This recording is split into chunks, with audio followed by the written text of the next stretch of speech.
बिस्मिल्लाहिर्रहमानिर्रहीम अस्सलाम वालेकुम। मैं हूं असद अमान और आप देख रहे हैं यूट्यूब चैनल पाक अपडेट्स। तमाम दोस्तों को अपने यूट्यूब चैनल पर खुशामदीद कहता हूं। तहरीक लब्बैक पाकिस्तान इस वक्त मुश्किलात में घिर चुकी है। मैंने आपको कुछ अर्सा पहले ये बात कही थी कि साद हुसैन रिजवी साहब के लिए जेल में रहना मुश्किल था, जेल में रहना उनके लिए काफ़ी मुश्किलात का सबब बना और रुकावटें होती हैं, मुसीबतें होती हैं, वैसे भी जेल के अंदर रहना बड़ा मुश्किल होता है। लेकिन उनकी रिहाई के बाद जब से वो तहरीक लब्बैक के अमीर बने हैं तो ये याद रखिएगा कि पाकिस्तान के अंदर जो सबसे ज़्यादा नौजवान लीडर हैं किसी जमात के वो साद हुसैन रिजवी हैं। तो अब इस तहरीक को चलाना ये साद रिजवी साहब के लिए बड़ा जो है वो मसाइल पैदा कर सकता है और उस तहरीक को कैसे लेकर चलते हैं ये साद हुसैन रिजवी साहब पर डिपेंड करता है। इसी हवाले से कुछ ब्रेकिंग न्यूज़ आपके साथ शेयर करनी है। खैर ये ब्रेकिंग न्यूज़ तो मैं नहीं कहूँगा क्योंकि ये खबरें काफ़ी अरसे से गर्दिश में हैं, सिर्फ मैंने इन खबरों को इग्नोर किया क्योंकि मैं नहीं चाहता कि तहरीक लब्बैक पाकिस्तान के कारकुनान डीमोटिवेट हों, तहरीक लब्बैक के कारकुनान डिग्रेड हों या उनके जो जज्बात हैं वो मजरूह हों।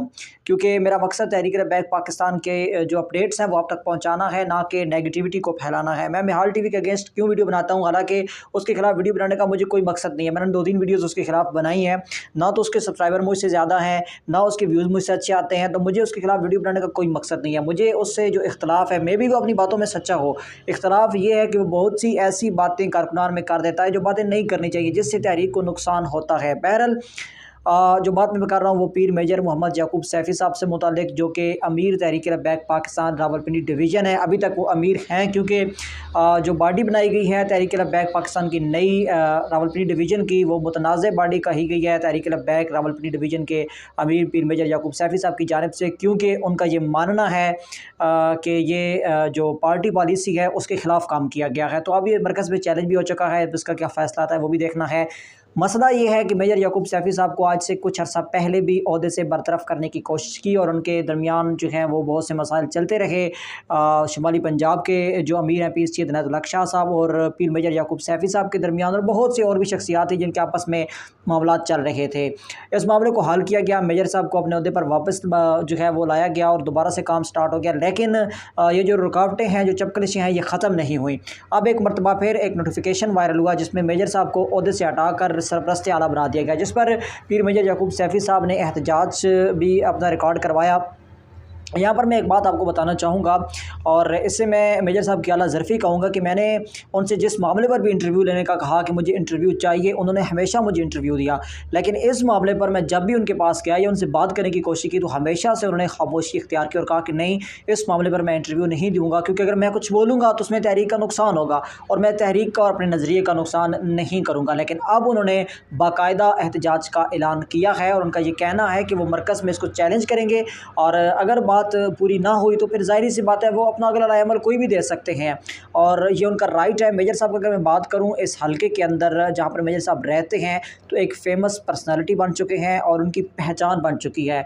तलागंग के कारकुनान हो, चकवाल के कारकुनान हो, जो नज़रियाती कारकुनान है तहरीक लब्बैक के, वो उनसे बेपनाह मोहब्बत रखते हैं और उनसे अकीदत रखते हैं। अच्छा, उनसे इख्तलाफ भी है। इख्तलाफ की वजह यह है कि वो सख्त तबीयत के मालिक है। इख्तलाफ की वजह यह है कि वो बात सच्ची और मुँह पर करते हैं। ये मेजर साहब के अंदर वो क्वालिटीज़ हैं जो मेजर साहब को आगे नहीं आने दे रही।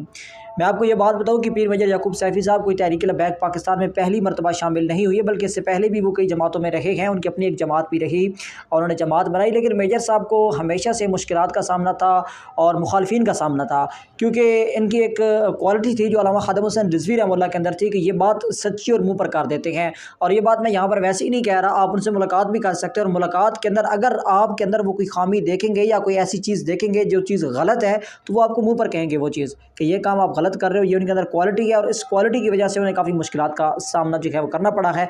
अब उन्हें ओहदे से बरतरफ़ कर दिया गया है।